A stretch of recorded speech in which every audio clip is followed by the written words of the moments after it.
those videos where people are like, apologize for my hair. I don't apologize for my face. I don't apologize for nothing. This is what you get. You should apologize for feeling anything about it. Because I don't.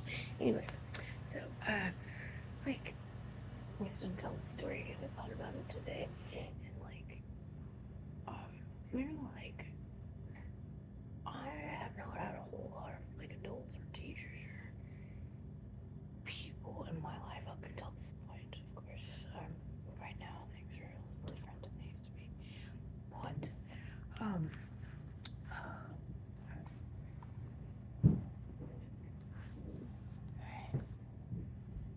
I can't really express myself here like I'd like to. It's better, but it's not perfect. Anyway, um, I didn't have a lot of teachers that inspired or, um, encouraged in my life. I did have a couple. I'm not saying I didn't. And there was one in particular that I was thinking about recently that, he passed away several years ago, and, I never got to, like, tell him how much he meant to me. But, maybe he can hear me now, so I'm gonna say it. I feel like, stereotypes, right? How there is an element of truth to them, that's why they're stereotypes, but again, not all is as it seems, and you shouldn't just base your opinions on how things work. Oh, well, I lived in a small town, and, in these small little Christian, um, you know, towns, there is an element to stereotypes that can be true.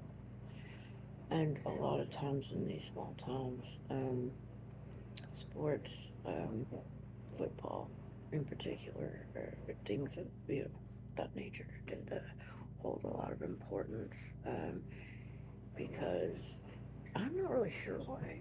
I guess it's because there's not a whole lot else to do besides, you know, play sports or whatever. Anyway, things like the arts and, music and being different are not celebrated. They're just people tend to all be the same, focus on the same things, hate the same things. Um, but there will be a few random randos sprinkled around that, tend to push boundaries and be different and, aren't necessarily embraced like they should be. But anyway, um, school I went to, because sports were celebrated, a lot of the teachers were coaches, and, coaches tend to, I hate that this is even the case, but they do tend to fit the stereotypical mold of a coach. Uh, misogynist, testosterone. Sorry, mispronounced testosterone. My bad, gentlemen. Anyway, um, and the majority of these coaches were typical coaches. They didn't really give two shits about the subject they were teaching and did the bare minimum in teaching, so you didn't really learn the subjects. Um, they they only cared about the sports that they were coaching. They didn't care about the rest of their students or, um, the subjects that they were teaching. But there was one. There was one coach more. And I don't know how. I think that, the universe is always, dropping surprises in your lap when you least expect it. And, going through a real rough time, especially at home, because of, well, myself trying to fit the stereotypical um, expectations, especially of my mother, of my peers, of trying to look a certain way, be a certain way when I wasn't. You know, I was autistic, and school was really hard and painful. I had an eating disorder. I've gone through an extremely hard breakup with somebody I adored, my first love, and it shattered my ship. And then it's just a rough time. And my mom was real. Oh, I was also being bullied at school, and I'd gone to a guidance counselor after these girls destroyed everything in my locker. We came to a conclusion yesterday, one of my counselors and I, of why these ladies here messing with the stuff in my food and in my locker was such just a devastating thing for me right now. I couldn't figure out why I was taking it so damn hard. So pissed off about it. There's a root to everything. There's a pattern to everything. And in high school around this time, there were a group of girls that were torturing me and one of my friends, and they'd gotten into my locker and they destroyed all my books and they poured apple juice all over everything. Apple juice, huh? Weird. And I had to figure out how to get new books, and they tore up all my pictures. My pictures of all the bands and the boys I liked. There's a particular picture of Eddie Vedder that was kind of hard to get. That I had in my locker that they ripped up. It broke my heart. And it was just shitty. It was shitty that they did that. And it was shitty how it made me feel. So I'd gone to a guidance counselor about it. And I said, look, I can't handle the bullying anymore. These girls, destroying my life. They're making it horrible to even want to come here.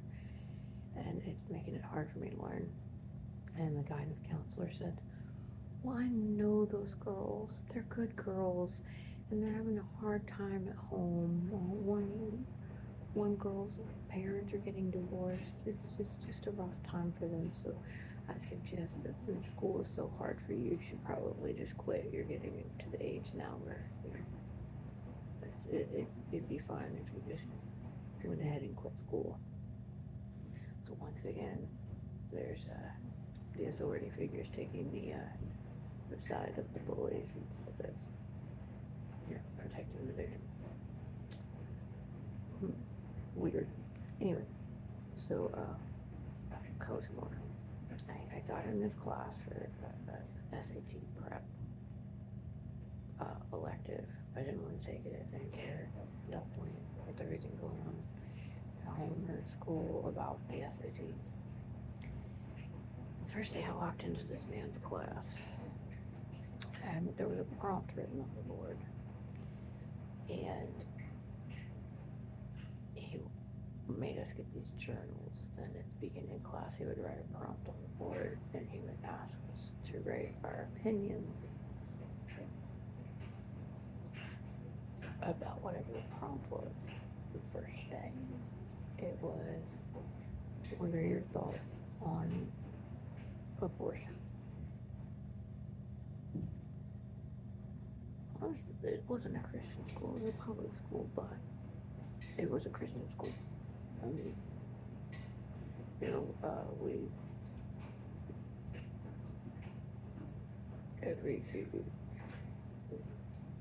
though there should be a separation of church and state, there wasn't, and even back then, like 1997, I think 1998, it was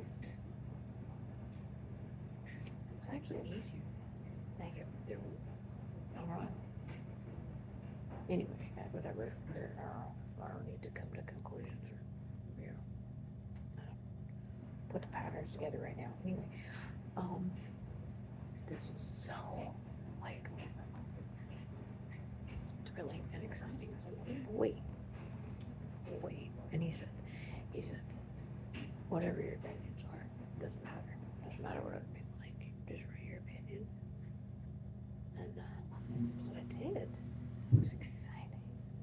I actually got to say what I felt as opposed to trying to make sure that everybody else was happy with what my opinions were. And I went off. And then, after we were done writing, he asked us to share our opinions. I did. And they were different from everybody else's in the room. People were getting pissy. They were getting irritated, aggravated. Because the majority of people felt that abortion should be illegal and that, that it was pro-life and that baby had a heartbeat, so it should have rights. And there was something thrilling about, like, sharing my actual opinion and my opinions not matching everyone else's in the room. And just being able to express that in a safe environment where, it's only 10, 15, 20 minutes of the day that we had to do this. And every time he would write a prompt that was like,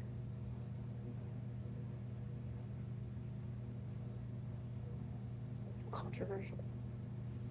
And he would get this look on his face like he was enjoying the fact that, I don't know, I was not agreeing with everyone else in the room, and that there was some sort of connection with this man. And that he'd given a safe space in order to do this, to challenge the status quo and to express ourselves freely. And the longer I was in his class, the more time I spent around him, he was pulling something out of me that I didn't know was in there. And he was enjoying it. And what it did for me was give me a confidence that I didn't have. And the longer we did this, the more I would express even like things that I didn't believe, but it would just be to challenge myself. I was ornery. I still am, but I was an ornery teenager, and there were times where I would just share an opinion that I didn't necessarily have. That would just be to, start a pot, say, I don't even remember a lot of the prompts, but it would just be to get people to think, to get myself to think, to challenge myself, because I enjoy being challenged. Because we're not always right. And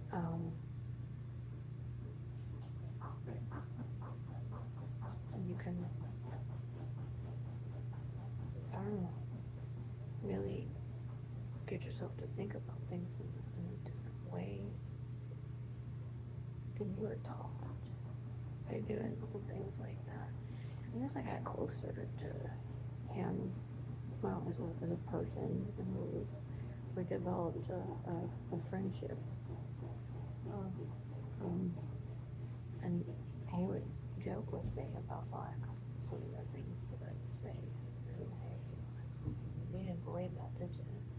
You just said it to start shit. And, yeah, I'm a girl, And he drove a Lexus. We would always joke about that. We'd be like, when are you going to drive a Lexus? You know, I've always wanted to drive a Lexus. He'd be like, well, someday I'm gonna let you drive around the park. I was like, nah, I'm just gonna steal it one day. I'm just gonna take off on my ride into the sunset and beyond. You know, I wouldn't care if he did. One day towards the end of the year, um, he left his keys sitting on the side of his desk, and he just like look at me, and he'd wink, and he kind of nod his head over to the keys, and I'd be like, I was like, don't tempt me, man, don't tempt me. I'll run the hell out the room. You know, he joked about it. I never stole his Lexus, but I wanted to.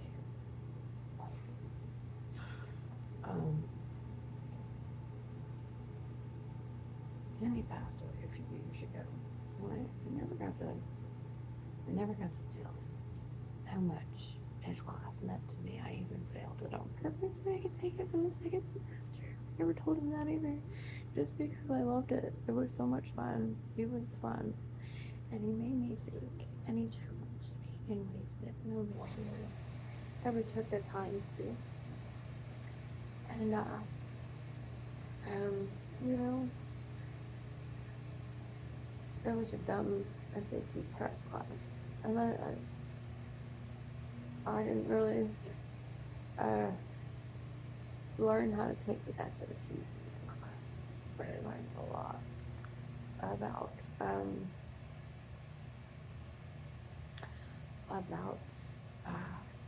being rejected and thinking for myself, especially when I was surrounded by people who didn't, you know.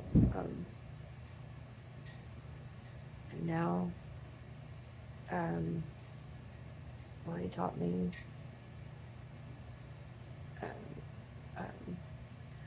how he saw me, maybe when not a lot of other people did.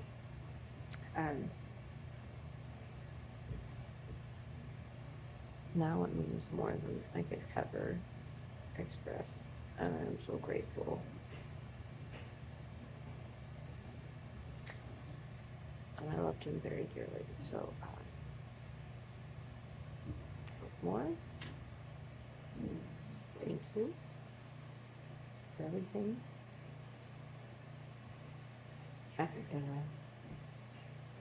And I know you're watching over me. And I know you're proud of me now. So, thank you. Just wanted to share this with you. I don't know why today. Anyway, I love you. Have a beautiful day. I'm gonna go have it in my room with Jess. Wish me luck.